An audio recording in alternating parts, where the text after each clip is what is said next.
സംസ്ഥാന സ്കൂൾ കലോത്സവം പ്രധാനവേദിയുടെ നിർമ്മാണം വിലയിരുത്തി മന്ത്രി വി ശിവൻകുട്ടി. 70,000 ചതുരശ്ര അടി പന്തലിന്റെ നിർമ്മാണം അവസാന ഘട്ടത്തിലാണെന്ന് മന്ത്രി അറിയിച്ചു. കലോത്സവ വിജയികൾക്കുള്ള സ്വർണ്ണക്കപ്പിന്റെ പ്രയാണം നാളെ രാവിലെ കാസർഗോഡ് നിന്ന് ആരംഭിക്കും. വിവരങ്ങളുമായി തിരുവനന്തപുരത്ത് നിന്ന് രജിത് കുമാർ ചേരുന്നുണ്ട്. രജിത്ത്, അടുത്ത ആഴ്ചയാണ് കലോത്സവത്തിന് തുടക്കമാവുക. പ്രധാനവേദി സെൻട്രൽ സ്റ്റേഡിയത്തിന്റെ ഒരുക്കങ്ങളൊക്കെ അവസാന ഘട്ടത്തിൽ എങ്ങനെയാണ്? ഒപ്പം തന്നെ ഈ വിജയികൾക്കുള്ള സ്വർണ്ണക്കപ്പിന്റെ പ്രയാണമൊക്കെ നാളെ ആരംഭിക്കുമല്ലോ.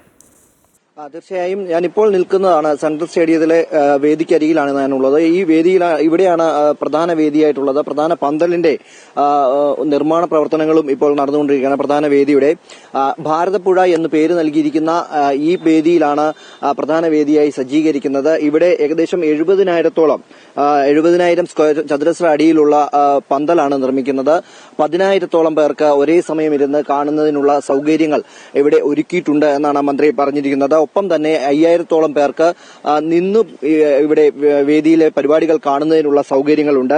എല്ലാ ഒരുക്കങ്ങളും പുരോഗമിച്ചുകൊണ്ടിരിക്കുകയാണ്. 25 വേദികളിലായാണ് മത്സരങ്ങൾ ഉണ്ടാവുക. 25 വേദികളുടെയും നിർമ്മാണവും ഒപ്പം തന്നെ അവയുടെ പ്രവർത്തനങ്ങളും പുരോഗമിച്ചുകൊണ്ടിരിക്കുന്നു. ഒപ്പം ഇവിടെ പാർക്കിംഗ് ഉൾപ്പെടെയുള്ള കാര്യങ്ങൾ നിയന്ത്രണം ഏർപ്പെടുത്തുന്നതിന് നാളെ പ്രത്യേക യോഗം അടക്കം നടക്കുന്നുണ്ട്. അതിന്റെ കാര്യങ്ങൾക്കായിരിക്കും. ഒപ്പം തന്നെ ട്രാഫിക് ഉൾപ്പെടെയുള്ള കാര്യങ്ങൾ നിയന്ത്രിക്കുന്നതിന് വേണ്ട സൗകര്യങ്ങൾ ഒരുക്കുന്നതിനും നാളെ പ്രത്യേക യോഗമുണ്ട്. കളക്ടറുടെയും അതുപോലെ തന്നെ പോലീസ് ഉദ്യോഗസ്ഥരുടെയും നേതൃത്വത്തിലുള്ള യോഗം നടക്കും. ആ യോഗത്തിന് ശേഷം അത്തരം കാര്യങ്ങളിലൊക്കെ തീരുമാനമുണ്ടാകും.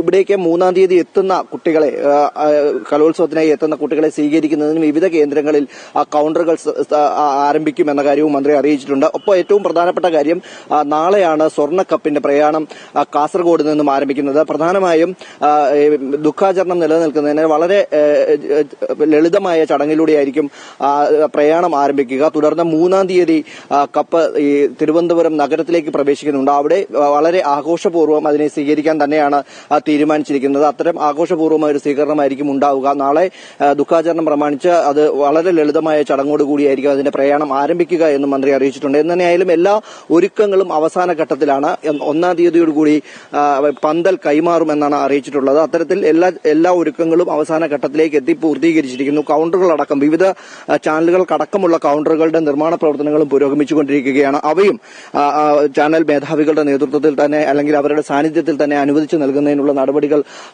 സ്വീകരിച്ചിട്ടുണ്ട് എന്ന കാര്യമാണ് മന്ത്രി അറിയിച്ചിരിക്കുന്നത്. എന്തുതന്നെയായാലും വലിയൊരു കൌമാര കേരളത്തിന്റെ ഉത്സവത്തെ വരവേൽക്കുന്നതിനുള്ള എല്ലാ ഒരുക്കങ്ങളും അതിന്റെ രീതിയിൽ തന്നെ തിരുവനന്തപുരത്ത് പുരോഗമിച്ചുകൊണ്ടിരിക്കുന്നു എന്ന കാര്യം മന്ത്രി വ്യക്തമാക്കി. അതിന് ഒരു കുറവും കൂടാതെ കലോത്സവം നടത്തുന്നതിനുള്ള സൗകര്യങ്ങളാണ് തിരുവനന്തപുരത്ത് ഒരുക്കിക്കൊണ്ടിരിക്കുന്നത്.